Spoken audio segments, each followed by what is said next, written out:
नागपूरसह विदर्भात रिमझिम पाऊस पडतोय, वातावरणात गारवा निर्माण झालेला आहे, परंतु राजकीय तापमान मात्र वाढायला सुरुवात झालेली आहे। प्रचार जो आहे तो या ठिकाणी वेगाने सुरू आहे। पहिल्या टप्प्यातला हा प्रचार आपण या ठिकाणी बघू शकतो।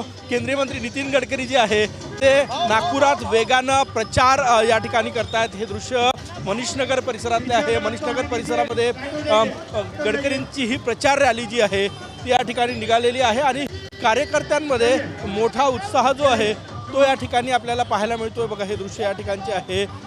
नागपुरात हा वेगाने प्रचार जो आहे तो सुरू आहे। काँग्रेसचे उमेदवार विकास ठाकरेही प्रचार करत आहेत, तर दुसरीकडे रिमझिम पाऊस आणि ढगाळ वातावरणात नितीन गडकरी यांची प्रचार रॅली जी आहे ती या ठिकाणी आपण बघू शकतो।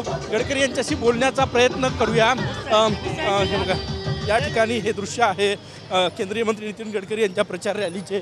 बघा रिमझिम पाऊस पडतो आणि या रिमझिम पावसातही प्रचार रॅली जी आहे ते निघालेली आहे। मोठा उत्साह एकूणच कार्यकर्त्यांमध्ये या ठिकाणी दिसतोय। महायुतीचे राष्ट्रवादीचे प्रशांत पवार या ठिकाणी उपस्थित आहेत, शिवसेनेचे गोजे या ठिकाणी उपस्थित आहेत आणि मोठ्या उत्साहात ही प्रचार रॅली जी आहे ती या रिमझिम पावसातही सुरू झालेली आहे।